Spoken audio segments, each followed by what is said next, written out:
This man is an outstanding claims adjuster at a renowned insurance conglomerate. Alongside that successful career, Taejun is also the father of an obedient young son named Seon-gyu. Ironically, tragedy strikes when the poor child is diagnosed with a rare, incurable disease. This vicious illness forces even all the absolute best doctors to surrender. Medical experts conclude that Seon-gyu can only draw out his fading breaths for a maximum of 3 short months. Amidst utter despair, a choking Taejun begs the doctors to save his son's life by any means.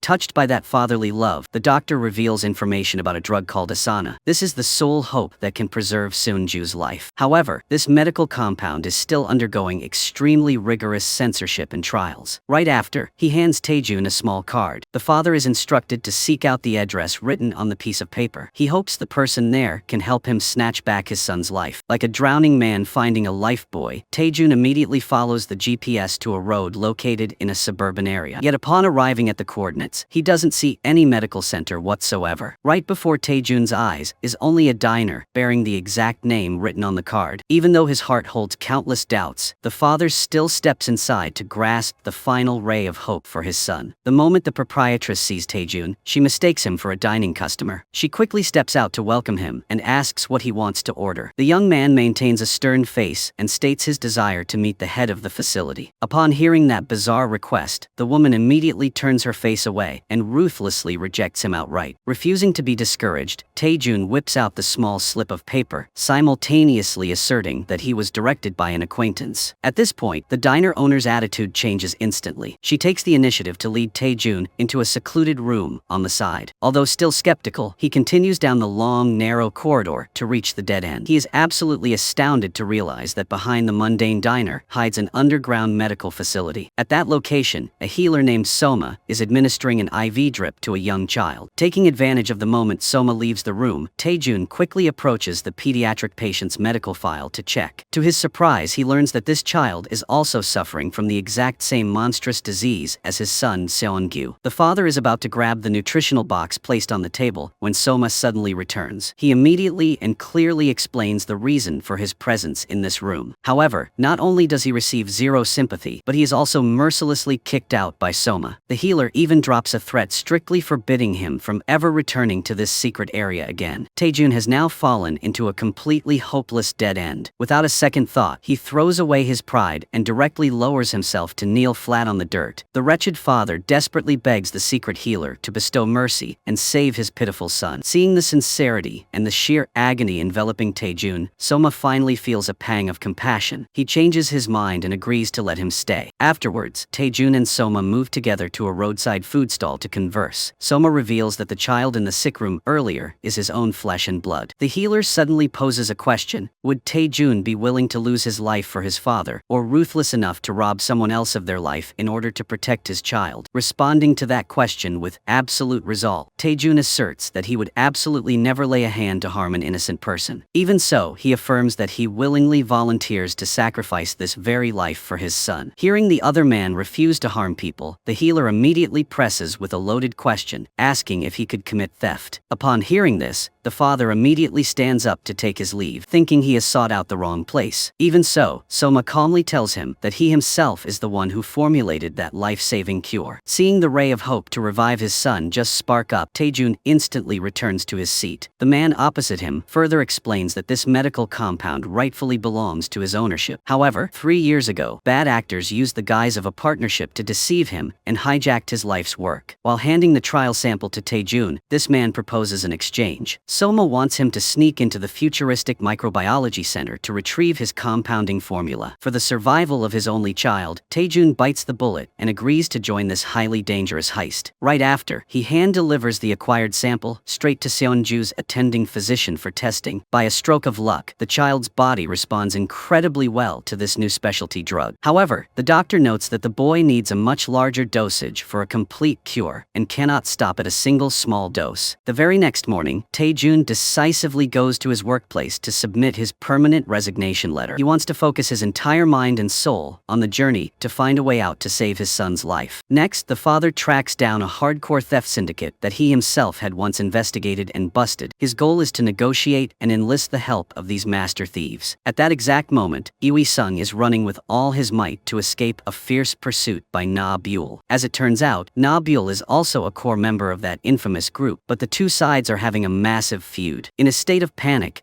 Sung doesn't even have time to think before hopping right into Taejun's vehicle to make a getaway. Sitting inside the car, Taejun calmly exposes the sensational heists previously pulled off by them. Despite having his every move laid bare, Sung stubbornly covers up his true identity. Behind them, Nabil, after a series of breathless chases, finally tails Taejun's vehicle closely. Seeing the girl pull up close, Taejun still acts utterly unfazed and politely invites her into the car for a chat. Taejun, Nabil, and Sung then move together to a deserted cafe for a direct negotiation. Taejun skips the flowery words and directly brings up his purpose of hiring Nabil and Sung to steal an extremely valuable item. Upon hearing the offer, Sung is utterly dumbfounded because a legal specialist dedicated to catching criminals is now asking crooks for a favor. In order to convince Nabil and Sung, Taejun guarantees he will pay a compensation rate twice as high as the usual. And just like that, an unprecedented negotiation between a law enforcer and the underworld of thieves officially begins. Taejun, Nabil, and Sung quickly move to a discreet location to discuss the detailed plan of action. Possessing years of seasoned investigative experience, Taejun easily pinpoints the exact hidden location of the item. He proactively provides all that classified data to Nabil and Sung to coordinate their strike. When the time to execute the plan arrives, Taejun takes on the task of standing outside as a lookout to guard against any mishaps. As for Sung, he handles the job of directly hacking into the comprehensive security network of the microbiology center. Meanwhile, Nabil will be in charge of the deep infiltration phase to figure out how to swipe the crucial item. Thanks to the incredibly solid backing from Taejun and Sung, Nabil easily advances into the building's structure. All of a sudden, the facility's blaring warning sirens go off, making all the members jump in sheer panic. The truth is that earlier, an anonymous person had secretly sent a tip-off to Roy Ryu. He is the head of the security department for the research building. Receiving the confidential intel about an illegal breach, Roy Ryu immediately issues an order to mobilize the entire security force. Hearing the alarm sirens blaring on a loop, Nabil and Sung are forced to accelerate their pace. They successfully secure the item Taejun requested and hurriedly move up to the rooftop area to make their escape. However, both are horrified to realize that their rappelling cable for descending to the ground has been sabotaged by someone. Right at this moment, Soma initiates contact with Taejun using an incredibly ice-cold tone. He declares that all the papers Taejun brought back are nothing but blank documents, simultaneously blaming him for a double cross. Taejun is extremely bewildered at this point because he is completely unaware of the terrible turn of events that just occurred. Even so, he remains determined that he must rescue Nabil and Sung first before dealing with the remaining issues. Taejun immediately rammed his car head-on into the lockdown zone, defying all the heavily fortified security barricades in his path. However, his vehicle was violently intercepted by a car driven by Roy Ryu. Taejun and Roy Ryu then engaged in a heart-pounding and intensely dramatic car chase. Down in the parking garage, Roy Ryu's car was ultimately overpowered and brought to a halt. Taejun instantly threw his door open and sprinted with all his might toward Nabil and